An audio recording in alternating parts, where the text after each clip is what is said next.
Shalom saudara-saudari terkasih di dalam Kristus. Mari kita persiapkan hati kita. Kita datang kepada Tuhan dengan hati yang rindu, haus dan lapar akan Dia.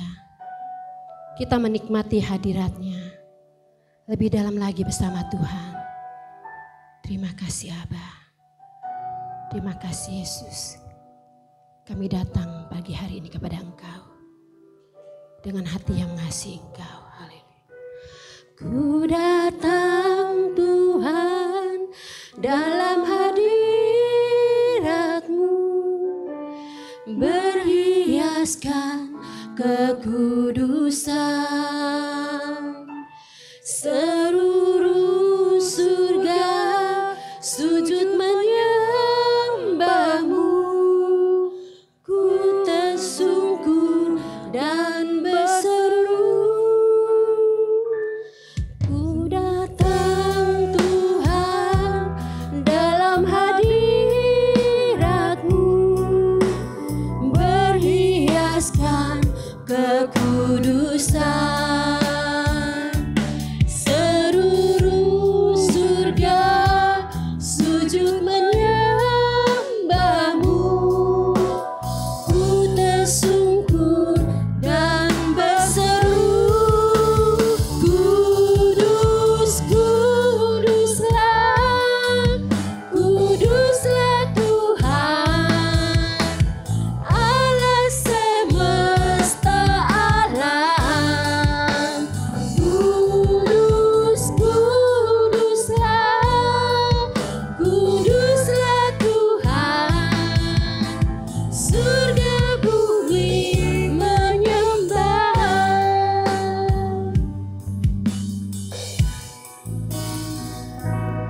Ku datang Tuhan dalam hadirat-Mu, berhiaskan kekudusan. Seluruh surga sujud menyembah-Mu, ku tersungkur dan berseru. Kudus, kuduslah, kuduslah Tuhan, Allah semesta alam. Kudus, kuduslah, kuduslah Tuhan, surga bumi menyembah. Kudus, kuduslah, kuduslah Tuhan, Allah semesta alam.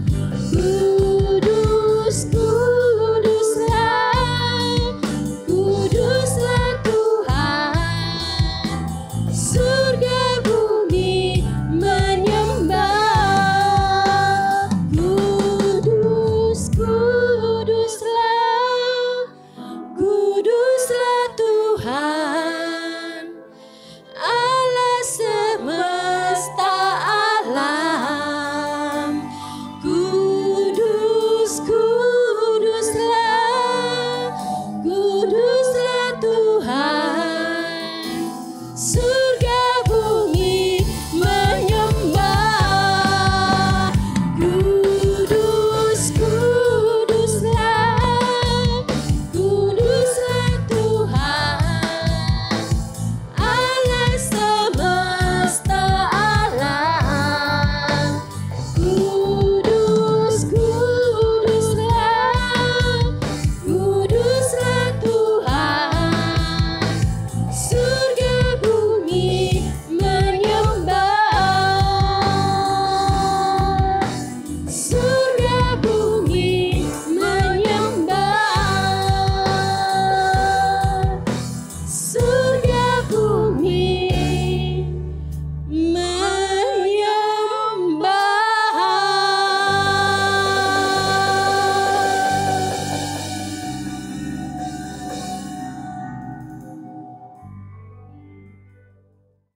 Aku percaya kepada Allah, Bapa yang Maha Kuasa, Khalik langit dan bumi, dan kepada Yesus Kristus, Anak-Nya yang tunggal Tuhan kita, yang dikandung daripada Roh Kudus, lahir dari anak darah Maria, yang menderita sengsara di bawah pemerintahan Pontius Pilatus, disalibkan, mati dan dikuburkan, turun ke dalam kerajaan maut.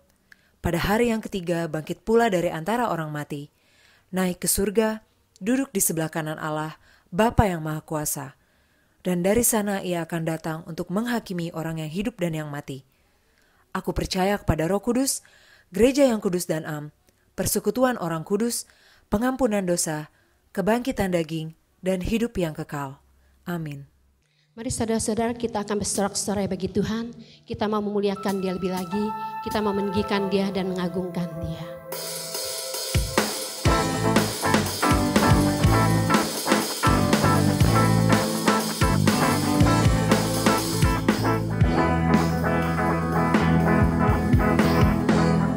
Dari utara ke selatan, terdengar pujian bagi Allah.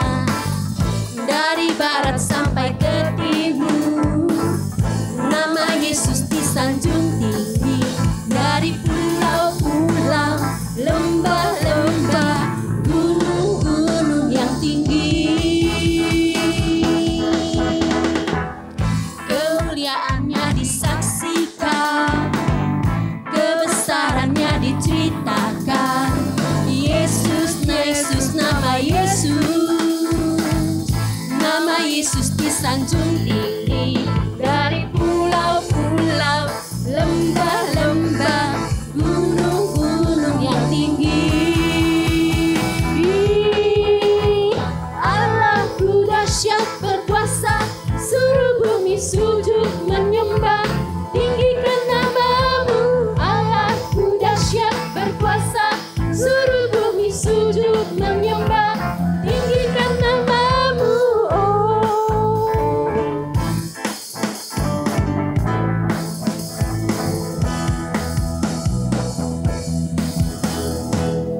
kemuliaannya disaksikan, kebesarannya diceritakan. Yesus, Yesus, nama Yesus, nama Yesus disanjung tinggi. Dari pulau-pulau, lembah-lembah, gunung-gunung yang tinggi, Allahku dahsyat berkuasa, seluruh bumi sujud menyembah.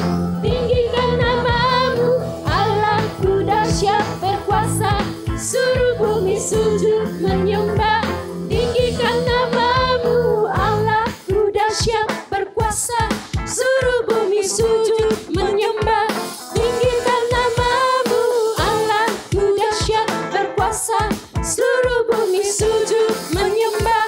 Tinggikan namamu, Allahku dahsyat berkuasa, seluruh bumi sujud menyembah. Tinggikan namamu, Allahku dahsyat berkuasa, seluruh bumi sujud menyembah. Tinggikan namamu,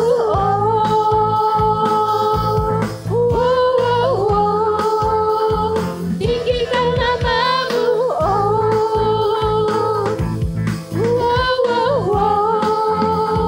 tinggikan namamu, Allahku dahsyat.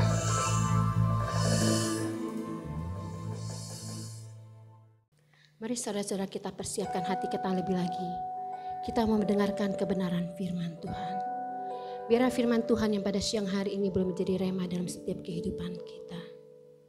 Sungguh besar Tuhan, kasih setiamu bagi setiap kami. Kemanakah aku dapat pergi, menjauhi rohmu yang suci, kau sahabat dan kau dekat.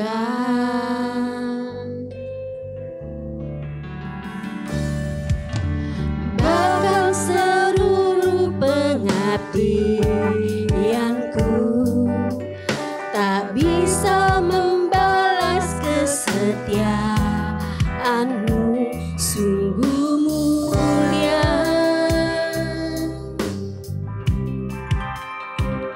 dan berharga.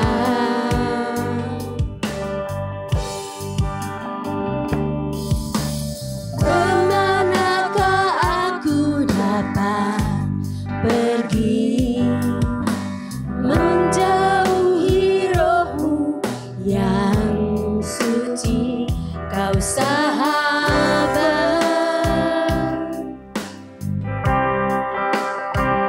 dan Kau dekat.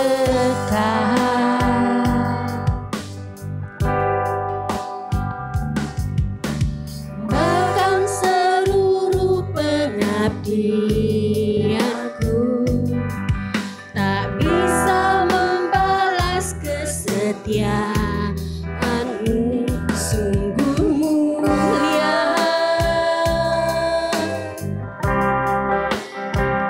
dan berharga. Sungguh besar pengorbanan-Mu bagiku, terlalu dalam untuk dimengerti. Sungguh besar, sungguh indah yang Kau pikirkan tentangku, tak terselami bagiku. Sungguh indah.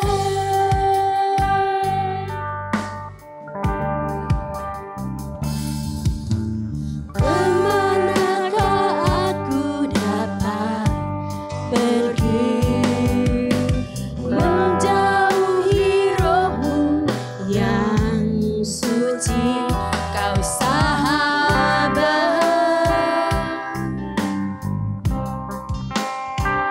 dan Kau dekat.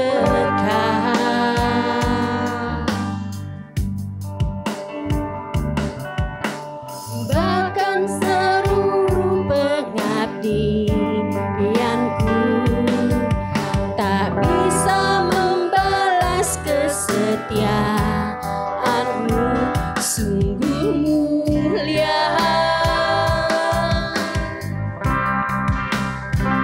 dan berharga. Sungguh besar pengorbanan-Mu bagiku, terlalu dalam untuk dimengerti. Sungguh besar, sungguh indah yang Kau pikirkan tentangku, tak terselami bagiku. Sungguh indah,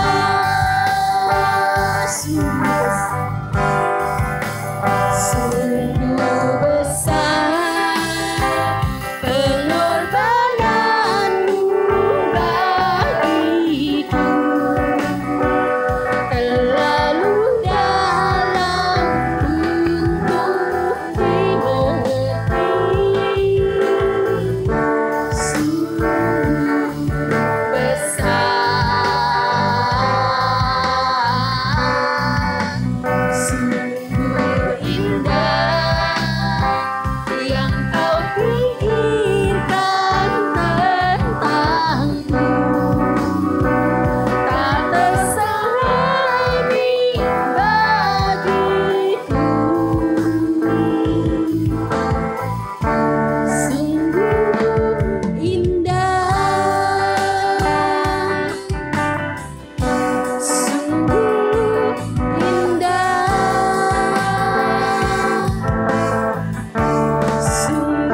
Shalom, puji Tuhan, saudara-saudara kekasih dalam Tuhan Yesus, kaum Kristiani yang berbahagia pada hari ini, di mana diberi kesempatan untuk kita boleh bersama-sama kembali masuk dalam ibadah, dan saya percaya Tuhan juga sedang menyediakan dan Tuhan telah terus mengasihi daripada kehidupan kita sekalian. Mari kita mau berdoa untuk kita boleh mempersiapkan diri menerima kebenaran firman Tuhan. Bapa Allah dalam sorga, di dalam Tuhan kami Yesus Kristus, kami bersyukur dan berterima kasih Tuhan, kalau pada kesempatan pada hari ini juga Tuhan masih memberikan kepada setiap kami sekalian orang-orang yang percaya, murid-murid Tuhan Yesus, untuk kami boleh duduk diam, mendengarkan suara Tuhan melalui ibadah online ini Tuhan. Bapa dalam sorga, biar kiranya Tuhan Yesus yang boleh mengirim Roh Kudus di tengah-tengah kami, sehingga boleh menjamah kami sekalian, memperbaharui, memberikan kami kekuatan, bahkan memberikan kami kesehatan semua. Hanya di dalam nama Tuhan kami Yesus, hamba berdoa dan mengucap syukur. Haleluya, amin. Puji Tuhan, saudara-saudara kekasih Tuhan. Hari ini kita boleh bersama-sama kembali untuk mendengarkan firman Allah. Maka daripada itu, mari silakan menyimak dengan baik, supaya firman boleh menjadi berkat dan boleh menjadi kekuatan bagi setiap saudara sekalian yang mengambil bagian di dalamnya. Judul firman Tuhan hari ini saya beri judul Experience the God Pressure. Experience the God Process. Maaf, ya. Jadi saya boleh terjemahkan mengalami proses Tuhan, ya. Experience the God Process. Tuhan, puji Tuhan, saudara-saudara kekasih dalam Tuhan. Hari-hari ini, bahkan belakangan ini kita banyak sekali mendengar atau dalam komunikasi, terlebih saya sebagai hamba Allah, banyak orang bertanya, jemaat menanyakan, kondisi seperti ini sampai kapan ini berlangsung? Nah, ya, karena kita sudah cukup lama, ya hampir mau berjuang 1 tahun. Jadi mereka bertanya-tanya, kapan sih Pak kondisi ini bisa segera berakhir? Memang tanda-tandanya kita sudah tahu, ya, akan terjadi akan pengurangan, di mana vaksin juga sudah datang, tetapi realitanya sampai hari ini masih tinggi yang terpapar daripada COVID-19 ini. Bahkan khususnya kita di kota Jakarta, kita boleh lihat begitu makin bertambah banyak. Nah, kemudian pertanyaan berikutnya lagi, kalau Tuhan tuh berkuasa, kalau Tuhan tuh mengasihi kita, apa Tuhan tidak bisa menghentikan akan hal ini? Apa Tuhan tidak bisa membebaskan hal ini? Saya katakan kepada orang yang mengeluh demikian, saudara, Tuhan punya rencana. Dalam kondisi apapun dalam hidup kita, pasti Tuhan punya rencana yang indah. Dan yang kedua, Tuhan pasti punya tujuan. Ada maksud-maksud tertentu, sekalipun ini adalah sebuah masa sukar, masa pergumulan, masa kesesakan. Saya mau katakan, bagi kita sekali orang-orang percaya, Tuhan pasti punya rencana. Sesuai dengan firman Allah yang tertulis di dalam surat Efesus pasal yang keempat ayat yang ke-13 yang menyatakan demikian. Surat Efesus pasal 4 ayat 13, sampai kita semua telah mencapai kesatuan iman dan pengetahuan yang benar tentang anak Allah, kedewasaan penuh dan tingkat pertumbuhan yang sesuai dengan kepenuhan Kristus. Lihat, persoalan, masalah, pergumulan yang dihadapi orang-orang percaya, semuanya yang tidak ada yang luput dari masalah. Firman Allah mengatakan sampai kapan? Sampai kita semua. Wow. Sampai orang percaya, sampai saudara dan saya, yaitu mencapai sebuah tingkat kesatuan iman, pengetahuan yang benar tentang anak Allah, Kristus Yesus, kedewasaan penuh dan tingkat pertumbuhan yang sesuai dengan kepenuhan Kristus. Ini puncaknya yang dikatakan oleh Rasul Paulus kepada orang di Efesus. sampai kita semua, sampai saudara dan saya mencapai tingkat kedewasaan yang penuh, mencapai keserupaan dengan anaknya, yaitu Kristus Yesus. Maka daripada itulah, kapan berapa lama yang sedang kita hadapi, hal ini adalah merupakan sebuah proses. Ya, hal ini adalah merupakan sebuah proses yang sedang berlangsung, yang sedang bergerak terus, bukan menuju kepada kehancuran, bukan menuju kepada kerusakan. Memang dunia ini sedang menuju ke arah sana, tapi bagi saudara dan saya, saudara sedang dipersiapkan, saudara dan saya kita sedang dibentuk. Gereja Tuhan sedang masuk di dalam prosesnya Allah. Experience the God process. Ini yang Tuhan mau bagi kita sekalian. Maka daripada itulah, kalau kita sudah memahami bahwa setiap persoalan, setiap permasalah, setiap keadaan yang sedang berlangsung adalah sebuah proses Tuhan, maka kita percaya Tuhan yang mengerjakan, Tuhan yang bertanggung jawab, bahkan Tuhan yang akan memunculkan hasil daripada proses tersebut. Wow. Menarik sekali kalau kita sudah mengerti akan hal ini. Maka daripada itulah ada satu prinsip juga yang harus kita pegang. Satu prinsip yang mengatakan bahwa Tuhan memiliki rencana. Tuhan memiliki planning di balik setiap kesulitan yang sedang saudara dan saya hadapi. Ada rencana Allah. Ada rancangan Allah di situ. Kalau kita sudah memahami akan hal ini, ya, tinggal bagaimana kita mengalami, mempersiapkan. Tinggal bagaimana kita membangun ketahanan, membangun kekuatan rohani, membangun visi kita ke depan lebih jelas lagi, sehingga pengharapan kita makin bertambah-tambah di dalam Dia. Ini yang patut, bukan sampai kapan selesai, sampai kapan pandemi ini akan berakhir. Sehingga saya bisa lagi beraktivitas, saya bisa lagi pergi ke tempat-tempat yang ingin saya kunjungi. Ada banyak aktiviti atau ada banyak rancangan yang tidak bisa dilaksanakan. Bapak Ibu Saudara-saudara sekalian, inilah sekarang bagi kita sebagai orang percaya. Kita boleh menyadari akan hal ini, ya, bahwa setiap persoalan, setiap kesulitan yang terjadi, sekali lagi adalah Tuhan punya rencana untuk memproses itu. Sekalipun mungkin masalah atau kesulitan itu hasil daripada ketidaktaatan kita, hasil daripada kelalaian, hasil daripada kecerobohan dan sebagainya.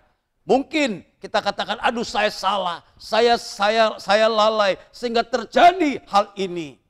Namun demikian, ingat, saudara, tidak bisa kita terus-menerus menuduh atau mempersalahkan diri kita. Tuhan bisa mengubah kelalaian kita. Apa yang kita lakukan yang merupakan sebuah kesalahan, Allah mampu untuk mengubah menjadi sebuah proses. Demikian juga Allah mampu mengadakan hal-hal yang baik, bahkan hal-hal yang kurang baik pun Allah mampu melakukannya bagi setiap kita sekalian. Jadi kalau demikian halnya, kesulitan sebesar apapun, ya, sehebat apapun, kita percaya kalau Allah yang sedang memproses, maka damai sejahtera, kekuatan batin saudara dan saya, pengharapan kita pasti akan terus Tuhan tumbuh kembangkan, sehingga saudara dan saya mampu untuk mengalahkan atau untuk memenangkan setiap pergumulan tersebut. Karena Yesus juga sudah berjanji akan hal ini. Dalam Injil Yohanes pasal 16 ayat 33, Ia berkata, semuanya ini kukatakan kepadamu supaya kamu beroleh damai sejahtera di dalam aku. Dalam dunia kamu menderita penganiayaan, tetapi kuatkanlah hatimu, aku telah mengalahkan dunia. Wow, ada sebuah jaminan yang Yesus katakan, aku telah mengalahkan dunia. Sekalipun, ya, sekali-kali kita mengalami akan hal itu, semuanya sudah dikatakan oleh Yesus, supaya saudara dan saya memperoleh damai sejahtera di dalam Dia. Ketika persoalan, kesulitan, masalah menghampiri atau menghadang hidup saudara dan saya, Ada sikap-sikap yang harus kita ambil.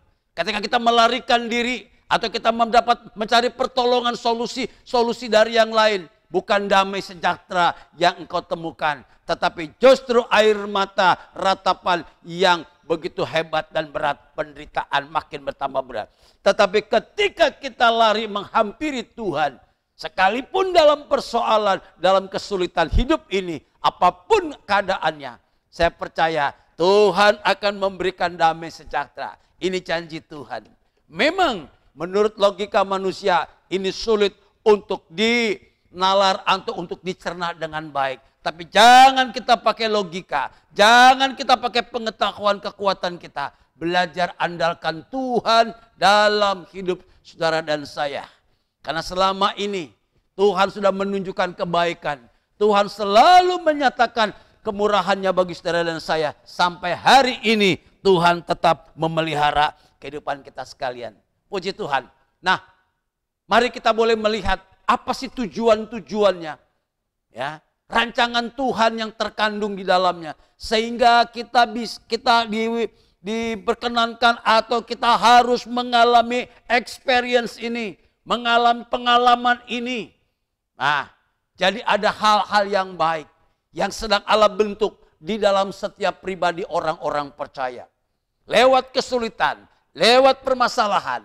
Apapun, mungkin masalah kesehatan, ekonomi, keluarga, sosial, apapun yang Bapak Ibu sedang hadapi, percaya, pastikan bahwa Allah turut yang memproses. Dan Allah sebagai yang tunggal memproses dalam hidup ini. Nah, ada beberapa kebaikan yang harus kita boleh mencermati sehingga ada sebuah penilaian-penilaian yang positif, yang keluar dari kehidupan kita. Dan bukan hanya penilaian secara positif, tetapi ada sebuah pengagungan bagi yang berkarya atas persoalan dan masalah ini. Dia adalah Kristus Yesus.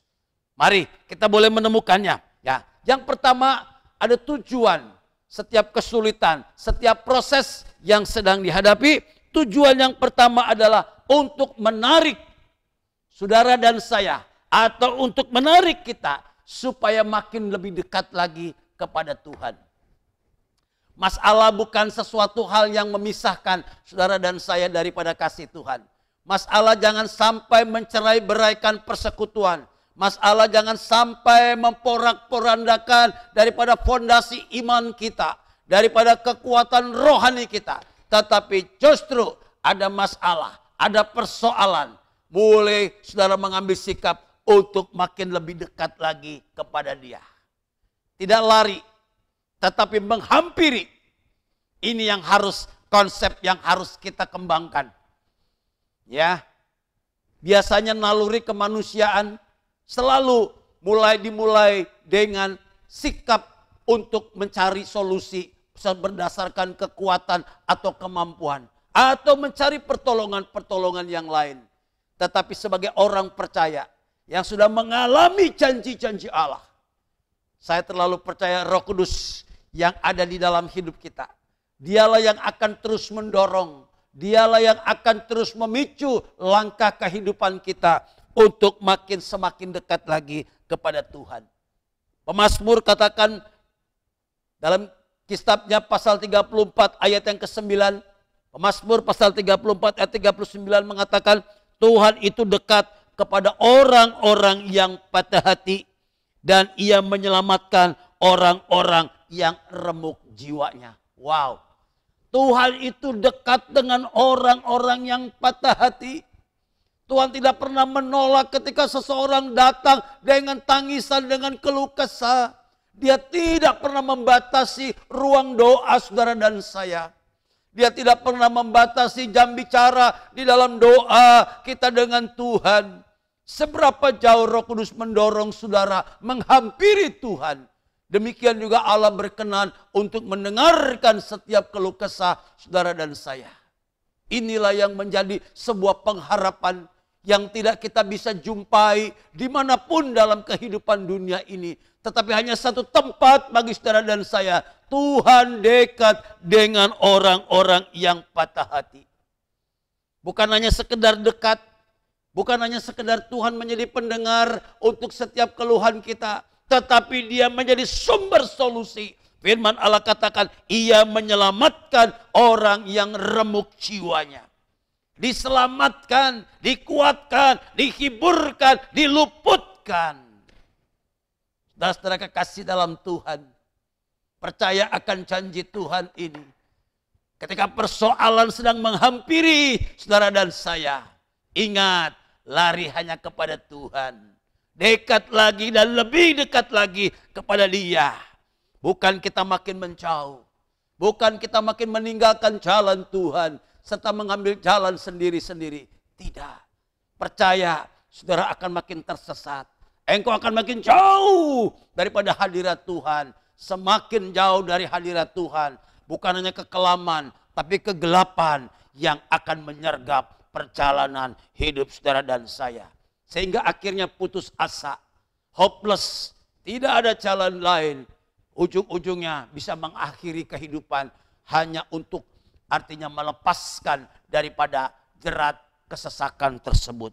Tapi Tuhan sanggup untuk menyapa setiap kita sekalian. Manakala jiwa saudara sedang mengalami kegalauan, jiwa saudara sedang mengalami remuk redam, mungkin ada yang ditinggal oleh anggota keluarga, ada yang ditinggalkan oleh suami, ditinggal oleh istri, anak dan sebagainya, oleh kerabat, bahkan oleh hamba, abu gembala saudara sekalian. Ya, dunia ini bisa terjadi. Kita banyak mendengar hamba-hamba Allah yang senior telah dipanggil pulang oleh Tuhan. Tentu jemaatnya kehilangan. Ya, tapi Tuhan sanggup menghibur. Oleh karena roh Tuhan lah yang menjadi penghibur satu-satunya.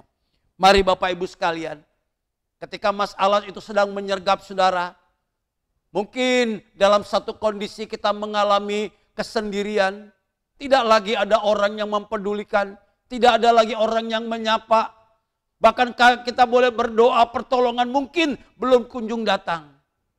Tapi kalau kita ingat firman Allah, kita pegang janji Allah, bahwa Allah tidak pernah meninggalkan saudara dan saya. Ya, Allah tak setia meninggalkan. Mungkin kau berkata, mungkin kita protes, kenapa tak Tuhan ini terjadi? Kalau Tuhan berkuasa, Tuhan sanggup melepaskan, Tuhan sanggup menolong, pasti saya tidak mengalami akan yang berat sesulit ini. Saya tidak kehilangan orang-orang yang saya kasihi. Tidak, tidak. Bukankah ada banyak contoh dalam firman Allah? Ya, banyak contoh. Tuhan sanggup untuk melepaskan anak daripada Yakub yang bernama Yusuf dari penjara. Tuhan sanggup melepaskan. Tuhan sanggup meluputkan Yusuf tidak masuk penjara. Tuhan juga sanggup untuk meluputkan Daniel dalam kisahnya, untuk meluputkan Daniel masuk dalam kandang singa. Allah juga sanggup untuk meluputkan Sadrak, Mesak, Abednego daripada dapur api yang menyala-nyala. Allah sanggup. Jangan dikira Allah tidak sanggup. Allah sanggup. Tetapi ketika Allah mengizinkan akan hal itu, bukan sebuah pembiaran, bukan sebuah ketidakberdayaan Allah, bukan keterbatasan kuasa Allah, tidak. Tapi Tuhan mau lewat tokoh-tokoh Alkitab yang saya sebutkan tadi, mereka boleh mengalami mujizat kuasa daripada Tuhan. Lihat, lewat penjara yang tanpa kapan waktunya untuk dikeluarkan. Namun Allah berperkara, Allah berkarya dalam diri Yusuf. Sehingga Yusuf boleh naik ke takhta daripada Raja Fir'aun. Lihat, lewat lubang singa, nama Tuhan dipermuliakan, Raja Darius memuliakan Allah. Dan Daniel diangkat menjadi pembesar di negeri Babylon pada saat itu. Demikian juga rekan-rekannya Sadrak, Mesak dan Abednego. Lewat dapur api Allah dipermuliakan dan mereka semua diangkat oleh Allah. Nah, saudara-saudara kekasih dalam Tuhan, inilah pelajaran yang pertama yang harus kita imani, yang harus kita pegang. Bahwa setiap kesulitan yang kita hadapi, setiap persoalan yang kita sedang hadapi, ya, itu akan mengikis, itu akan mengurangi nilai-nilai, kondisi-kondisi keadaan kita. Apakah ketinggian hati kita? Apakah kesombongan? Ataukah kita mengagungkan kemampuan pribadi kita? Ini, Allah akan kikis itu. Tidak ada lagi kesombongan dan ketinggian hati di dalam diri manusia, tetapi tetap mengandalkan Allah di dalam berbagai keadaan. Saudara-saudara kekasih dalam Tuhan, kalau Tuhan izinkan hal ini terjadi, ya, masalah terjadi, kesulitan terjadi dalam hidup saudara sekalian, pasti Tuhan sedang memproses hidup kita. Mungkin ada sesuatu hal yang Allah tidak berkenan dalam hidup kita. Apakah kita tidak menghargai, tidak menghormati Allah? Apakah kita tidak menempatkan Allah di dalam posisi yang kelayakan yang tertinggi dalam hidup kita? Atau masih ada ketinggian hati kah?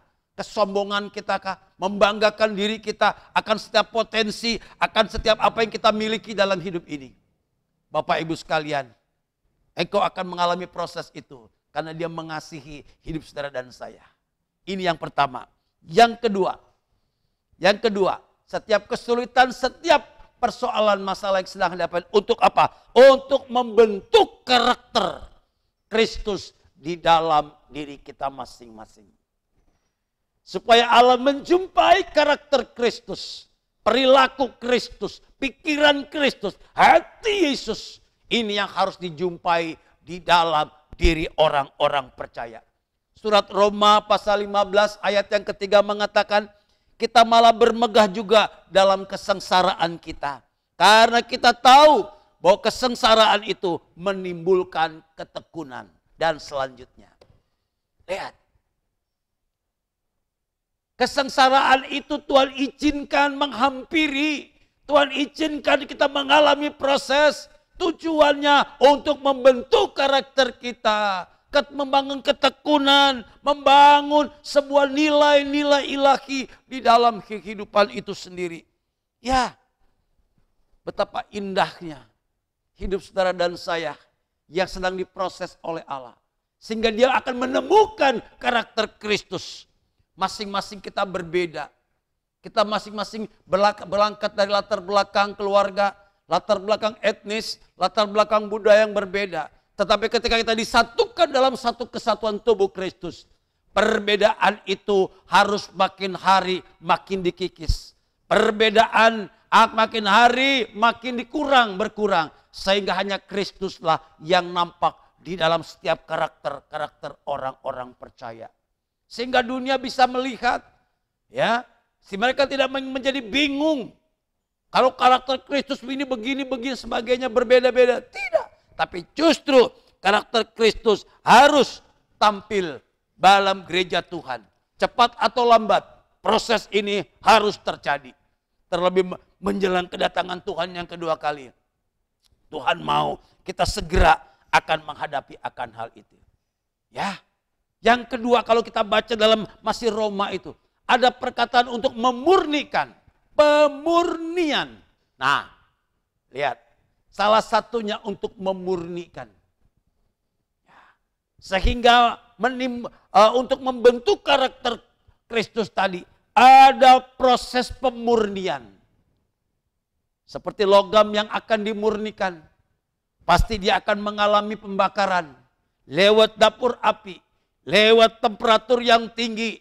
Ya, yang tadinya padat sudah mulai dilunakkan. Sudah mulai lunak. Besi yang keras akan menjadi lebih lunak ketika dia dipanaskan dalam temperatur tujuan tertentu. Maka mudah akan dibentuk. Ya, mudah dibentuk, mudah dibuat sesuatu perkakas atau peralatan. Namun ketika tanpa pembakaran, kita sulit dan berat keras sekali untuk dibentuk. Demikian juga pribadi-pribadi saudara dan saya. Kita harus masuk dalam pemurnian supaya muncul karakter Kristus. Dan sehingga terus menerus Allah akan mengubahkan menjadi pribadi yang murni. Yaitu hanya Kristus sajalah yang menguasai di dalam hidup saudara dan saya. Sungguh luar biasa. Sungguh luar biasa. Surat 1 Petrus pasal yang kedua ayat yang ke-7 mengingatkan bagi kita. Yaitu maksud semuanya itu ialah membuktikan kemurnian imanmu yang jauh lebih tinggi nilainya daripada emas yang fana, yang diuji kemurniannya dengan api sehingga kamu memperoleh puji-pujian dan kemuliaan dan kehormatan pada hari Yesus Kristus menyatakan dirinya. Ini sebuah sasaran pencapaian yang akan terjadi lewat proses pemurnian, lewat proses pembentukan karakter. Harus mencapai ke sana, saudara. Tidak ada jalan lain. Harus kita menanggalkan keegoisan, menanggalkan semua kekotoran-kekotoran dosa dalam hidup ini. Sehingga engkau layak menerima pujian, menerima kemuliaan dan kehormatan bersama-sama Kristus Yesus sebagai Gembala Agung kita yang mulia. Sehingga engkau menjadi sebuah kumpulan orang banyak yang ada di sekitar tahta Allah, di mana engkau akan memuji memuliakan Allah. Di sanalah tempatnya orang-orang yang memiliki karakter-karakter Kristus. Yang telah diproses, dibentuk lewat berbagai-bagai persoalan kesulitan dalam hidup ini. Termasuk di dalamnya yang itu saya katakan pemurnian. Untuk mengubah hidup kita menjadi serupa dengan Dia. Sampai kapan keserupaan itu? Bukan kita yang bisa mentargetkan. Tapi Allah yang mencapai melakukan. Selama kita masih hidup di dalam dunia ini. Selama kita masih bisa bernapas di dalam dunia ini. Itu tetap merupakan sebuah waktu proses. Ya, mengalami proses. The experience God process. Saudara-saudara kekasih dalam Tuhan. Tuhan mau kita menyadari akan hal ini. Jadi ada sebuah tujuan. Ada sebuah pencapaian yang mulia. Supaya engkau berkenan di hadapan Tuhan. Ya, sekalipun lewat api pemurnian. Memperoleh puji-pujian, kuasa dan sebagainya. Kalau kita memperhatikan hal ini, sungguh luar biasa. Sungguh luar biasa. Emas yang murni, nilainya pasti jauh lebih tinggi daripada emas-emas yang bercampur dengan logam-logam yang lain. Unsur-unsur yang lain. Ini yang Tuhan mau. Maka daripada itulah, martabat kehidupan rohani saudara harus makin ditingkatkan. Harus makin berkualitas. Kekristenan kita bukan hanya kekristenan yang gampang-gampang saja. Yang hanya oleh karena berkat, oleh karena pertolongan, oleh karena melihat mukjizat kita jadi orang Kristen. Kalau hanya sampai di situ, maka mudah sekali kita akan goyah. Mudah sekali kita akan terhempas ketika badai persoalan itu datang. Ketika mukjizat tidak terjadi, banyak orang undur daripada Tuhan. Ketika Yesus memberikan pengajaran yang keras, Yesus tidak lagi memberikan roti secara lahiriah, tapi dia memberikan pengajaran, dia memberikan perintah. Ya, ikut Yesus, menyangkal diri, memikul salib setiap hari. Ini yang Tuhan mau bagi setiap kita orang percaya. Sehingga rohani kita menjadi dewasa di dalam Tuhan Yesus. Ya, kekristenan bukan hanya dihiasi hanya dengan mukjizat, berkat dan berkat saja, pertolongan Tuhan. Ketika kau berdoa, Tuhan jawab. Ketika kau sakit, Tuhan sembuhkan. Bukan hanya berhenti hanya sampai di situ saja, tapi kita terus berproses menuju kedewasaan. Sekalipun doa kita tidak dijawab atau belum terjawab oleh Tuhan, namun pastikan Tuhan sudah mendengar.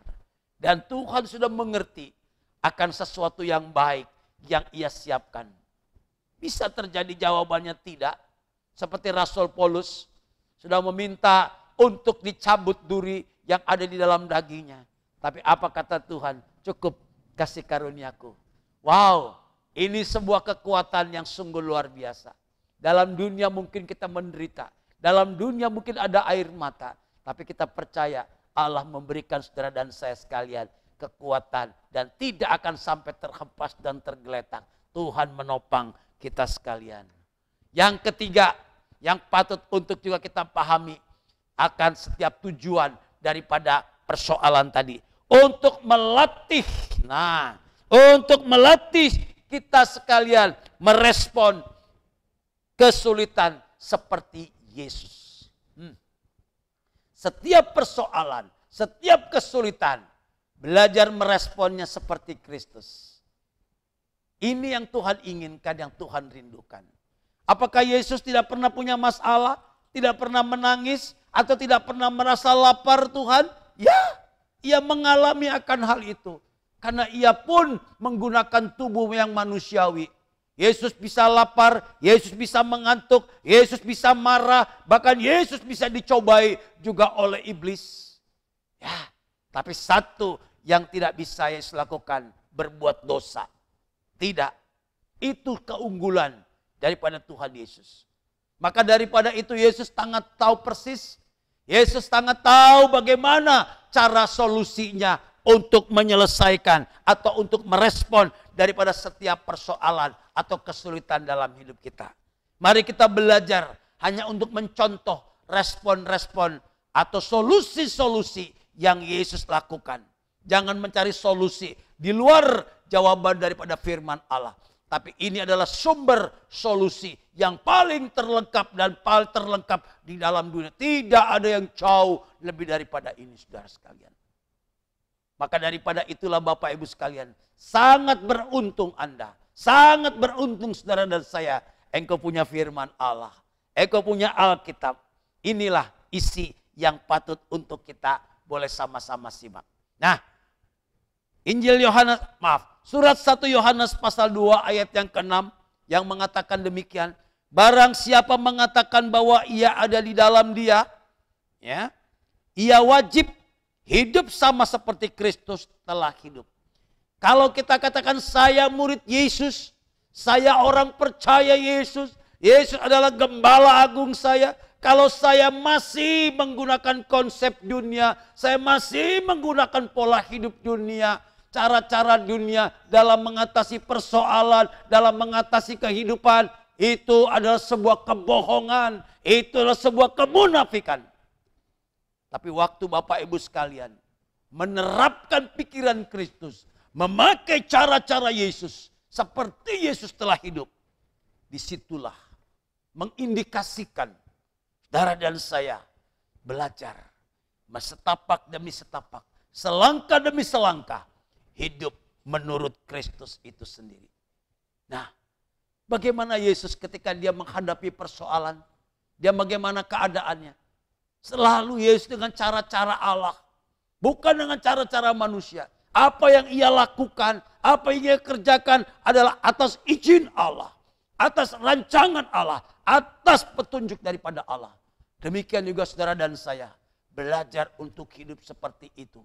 Maka engkau akan menemukan sebuah kebahagiaan, akan menemukan sebuah makna yang sungguh indah dalam hidup ini atas penyertaan Tuhan. Tidak lagi ada sungut-sungut, tidak lagi ada sumpah serapah, tidak lagi ada saling menyalahkan satu dengan yang lain ketika terjadi persoalan, ketika terjadi perselisihan atau silang pendapat. Tidak, tapi belajar mencari solusi-solusi yang ada di dalam kebenaran firman Allah. Bagaimana cara-caranya?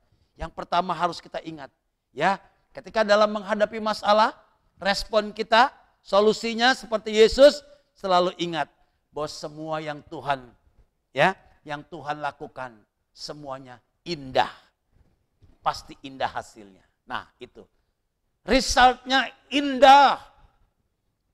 Semuanya pasti akan berakhirnya dengan endingnya happy ending. Bukan kerusakan, bukan kehancuran, bukan porak-poranda. Tapi seberat apapun pergumulan saudara akan berakhir indah. Kenapa? Karena Yesus yang sudah menyatakan akan hal itu. Bukankah kitab Yeremia pasal 29 ayat 11 yang mengatakan bagi kita sekalian juga hari ini. Sebab aku ini mengetahui rancangan-rancangan apa yang ada padaku mengenai kamu. Demikianlah firman Tuhan, yaitu rancangan damai sejahtera dan bukan rancangan kecelakaan, untuk memberikan kepadamu hari depan yang penuh pengharapan. Ini hari depan yang penuh pengharapan. Situasi sulit, keadaan mungkin sedang terkapar dalam sakit. Tapi saya percaya ini janji Tuhan. Hari depan penuh dengan pengharapan. Maka daripada itulah sesuatu yang indah pasti akan Anda jumpai ketika engkau taat masuk dalam proses Tuhan. Atau ketika kita mengambil solusi-solusi yang sesuai dengan firman Tuhan. Ya, yang sangat penting sekali untuk kita, ayo kita fokus terus kepada rancangan Allah. Rancangan Allah. Sekalipun aku tidak mengerti akan rencana Tuhan, tapi ingat, aku akan tetap taat akan proses ini Tuhan. Pasti di balik hujan ada pelangi yang akan Tuhan izinkan kita boleh nikmati. Di balik sebuah persoalan, di balik daripada kedukaan, pasti akan menjelang mahkota yang Tuhan siapkan bagi orang-orang percaya. Memang setiap ganjaran pada waktu ia diberikan tidak mendatangkan sukacita, tetapi duka cita. Tetapi kemudian ia menghasilkan buah kebenaran yang memberikan damai kepada mereka yang dilatih olehnya. Lihat, ketika ganjaran pada waktu diberikan, memang menyakitkan, memang menyesakan, tetapi itu semuanya akan mendatangkan sukacita manakala saudara dan saya engkau melewati proses tersebut. Ya, sedang dilatih, sedang diproses. Ya. Nah, yang kedua tanggapan kita sehubungan dengan poin ketiga ini. Yang kalau tadi saya katakan, pastikan, ingat bahwa ada rancangan Allah yang indah. Yang kedua, selalu bersukacita dan mengucap syukur. Ini respon yang seperti Tuhan Yesus ambil. Ya, respon yang dikerjakan oleh Yesus, selalu Yesus mengucap syukur. Dalam kesulitan, dia mengucap syukur. Ketika orang banyak, sudah malam, hampir menjelang malam gelap, di mana mereka orang-orang yang mendengar daripada pengajaran Yesus, sudah 3 hari mereka belum makan. Mereka meninggalkan keluarga hanya untuk mengikut Yesus. Tapi lihat, di tengah-tengah kesulitan, tidak ada makanan. Yesus memberikan mujizat yang luar biasa. Lewat 5 roti 2 ikan. Apa yang Yesus lakukan pertama? Dia mengambil roti dan ikan. Kemudian ia mengucap syukur. Nah, apakah Tuhan tidak tahu? Dengan kondisi yang sedikit ini tidak mencukupi untuk dapat mengenyangkan sekian banyak orang. 5.000 orang, 4.000 orang. Yesus sangat tahu persis. Tapi langkah yang ia ambil, dia mengambil, dia mengucap syukur kepada Bapa. Seberapa jauh saudara dan saya, ketika engkau sedang menghadapi masa-masa sukar, seolah-olah sangat-sangat tidak berdaya, keterbatasan sedang terjadi. Apa yang kita punya, apa yang ada padamu, kata firman Tuhan, ayo belajar untuk mengucap syukur. Dalam segala keadaan, percaya Bapak Ibu sekalian, ketika engkau mengucap syukur, bukan hanya kelegaan, bukan hanya sebuah pembebasan secara mungkin perasaan kita, tidak. Tapi Allah sanggup untuk memenuhi setiap kebutuhan kita tepat pada waktunya. Ya, karena janji Allah bukan sebuah janji yang hanya sebuah ilusi tanpa penggenapan. Tapi justru penggenapan itu akan terjadi ketika kita memang sungguh-sungguh mengucap syukur dan berharap kepada Dia. Mungkin pada saat engkau berdoa, menghadapi piring kosong di rumah, anak-anakmu juga sedang menghadapi akan hal itu. Di mana mereka menangis karena lapar. Sebagai seorang bapak, seorang ibu, bagaimana rasanya menghadapi akan hal ini? Tentu sangat memilukan atau sangat menyesakan. Ketika bapaknya berkata kepada anak-anaknya, mari nak kita berdoa. Mari kita berdoa. Apa terjadi? Selama bapak itu berdoa, ya, dengan anak-anaknya, dengan harapan Tuhan akan memenuhi. Tapi ketika mereka mengakhiri, bapak mengakhiri, amin, tetap yang dihadapi piring kosong. Ya, tetap yang dihadapi piring kosong. Namun demikian jangan berhenti hanya sampai di situ, amin. Justru pada saat kau mengatakan amin, itu sudah ada dimeteraikan dan Allah sedang memproses. Tidak berapa lama. Tidak berapa lama. Wow, ada berkat yang Tuhan kirimkan. Lihat, cara-cara Tuhan itu luar biasa. Ada orang bisa membuang sesuatu yang untuk bisa dimakan. Ada banyak cerita, ada banyak kisah. Sebagai hamba Allah saya terlalu mengalami akan hal itu. Maka daripada itu Bapak Ibu sekalian, saya tidak berbicara soal pemenuhan materi lagi. Karena itu merupakan sebuah bagian yang sudah selesai yang dikerjakan oleh Allah. Tapi jauh lebih daripada itu, percaya dengan iman, jangan goyah. Allah sanggup menyediakan apa yang menjadi kebutuhan dengan cara-cara Allah.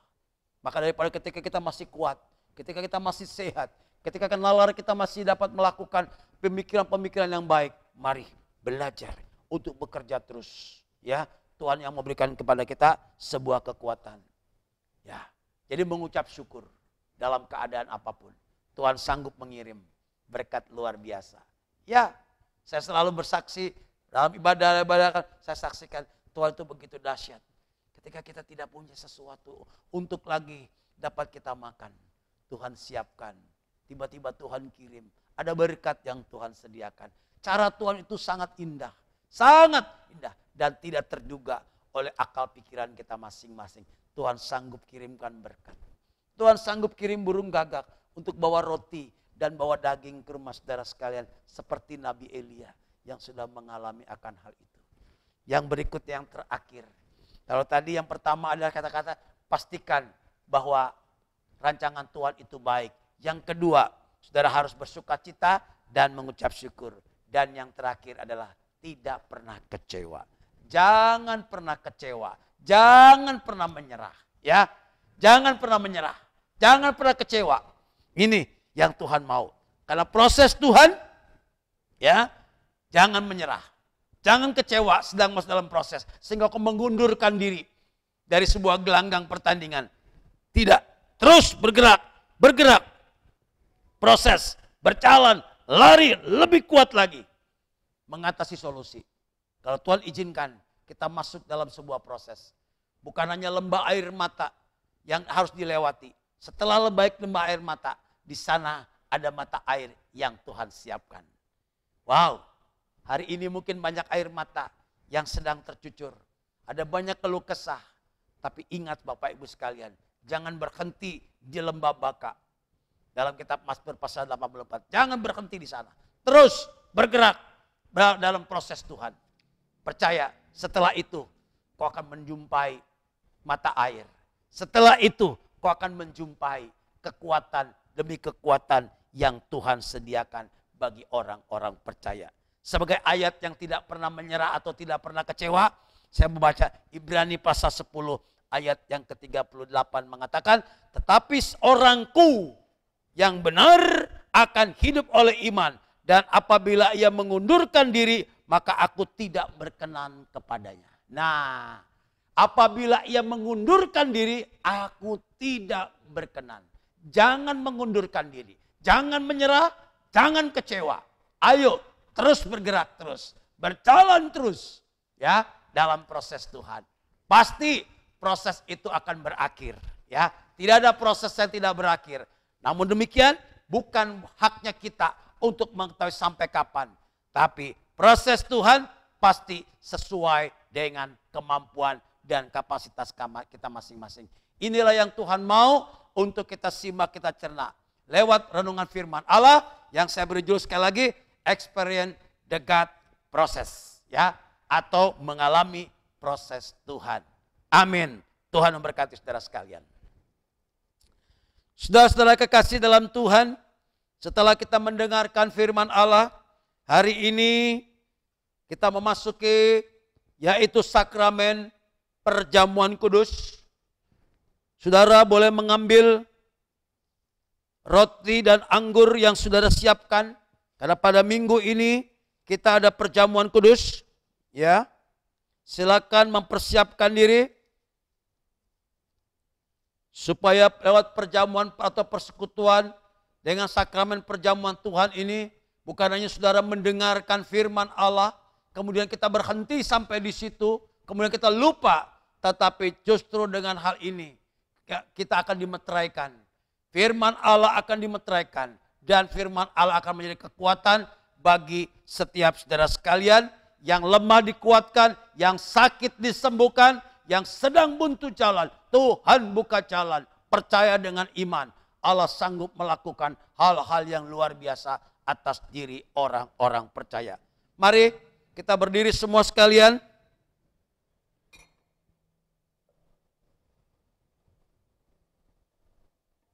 Ya.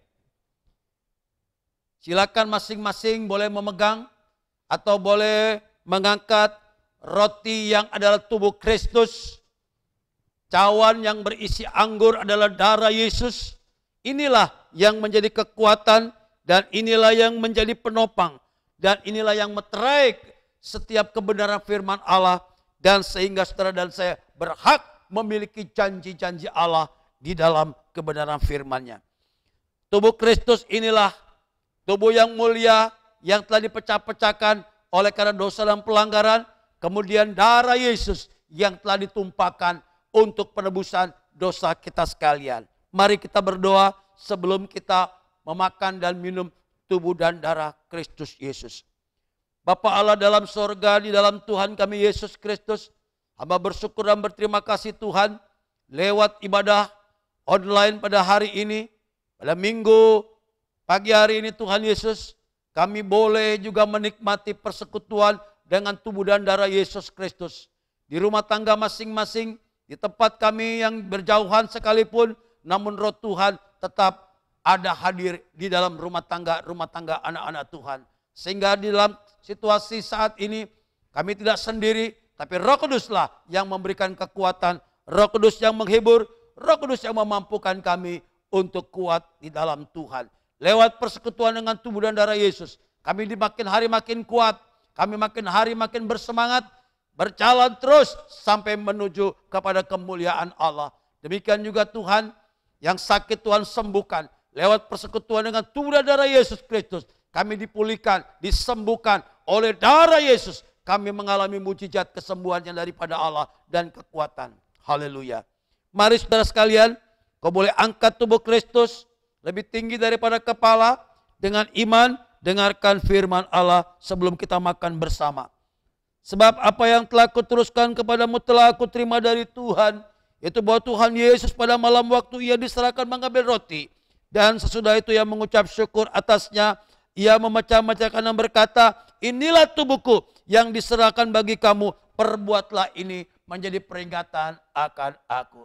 Saudara-saudara kekasih dalam Tuhan yang sah dalam iman, bukankah roti yang kita pecah-pecahkan ini adalah persekutuan dengan tubuh Kristus? Mari kita makan dengan percaya di dalam nama Tuhan Yesus Kristus. Haleluya.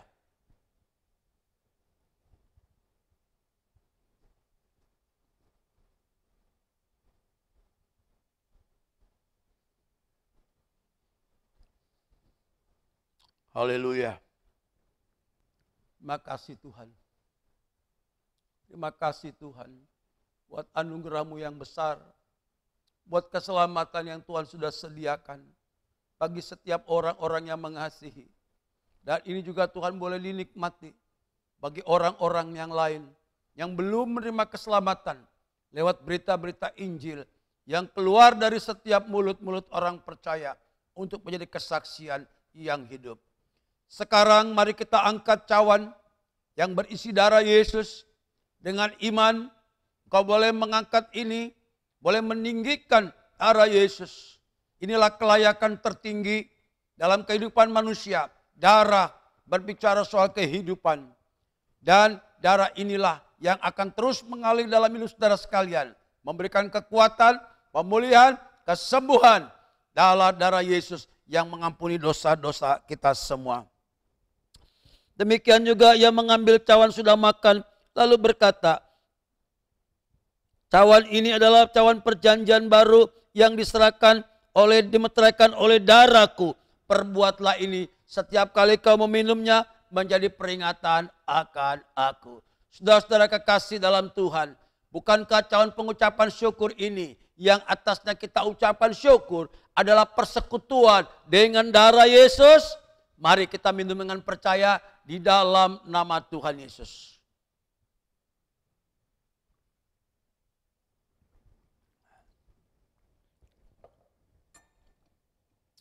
Haleluya Tuhan Yesus. Terima kasih Tuhan. Darah Yesus yang mengalir mengalir memenuhi setiap kehidupan kami semua Tuhan. Mengalir dalam kerohanian, sehingga rohani kami boleh hidup, roh kami boleh kuat, rohani kami boleh dewasa, bahkan rohani kami boleh bertindak sesuai dengan pimpinan pertolongan daripada Tuhan. Ada kuasa, ada mukjizat yang terjadi Tuhan. Bukan hanya yang kelihatan mukjizat, tapi ada banyak jiwa-jiwa yang mengalami pertobatan, jiwa-jiwa yang mendengar akan suara keselamatan kebenaran lewat setiap mulut-mulut orang percaya yang menjadi kesaksian dimanapun kami berada. Gereja Tuhan pada akhir zaman ini harus menjadi gereja kesaksian. Gereja Tuhan harus menyuarakan kebenaran sekalipun di tengah-tengah ancaman dan berbagai-bagai macam pergumulan penderitaan. Tetap gereja harus menyuarakan kebenaran, yaitu Kristus Yesus sebagai Tuhan dan Juru Selamat dunia yang mengangkut dosa dan menghapus dosa isi bumi ini. Terima kasih Tuhan Yesus. Kuatkanlah jemaat Tuhan. Kuatkan saudara-saudara kami seiman di dalam Kristus Yesus. Kuatkanlah saudara-saudara kami kaum Kristiani dimanapun kami berada Tuhan.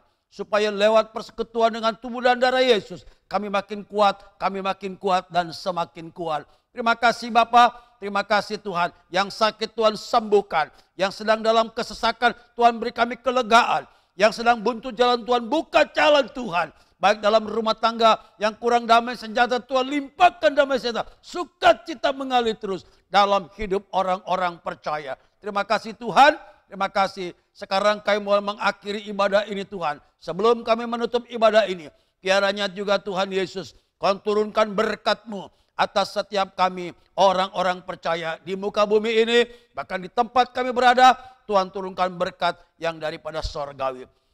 Saudara-saudara yang sah dalam iman, marilah kita mengakhiri ibadah ini dan terimalah berkat yang daripada Tuhan. Tuhan memberkati dan melindungi engkau. Tuhan menyertai engkau dengan wajahnya dan memberikan kau kasih karunia. Serta Tuhan menghadapkan wajahnya kepadamu, memberikan kau damai sejahtera. Di dalam Tuhan kami Yesus Kristus, serta persekutuan kuasa Roh Kudus adalah menyertai saudara sekalian mulai hari ini sampai kedatangan Tuhan Yesus yang kedua kalinya. Terpujilah nama Tuhan. Haleluya. Amin. Selesai. Selamat pagi, selamat hari Minggu, dan Tuhan Yesus memberkati kita sekalian. Shalom.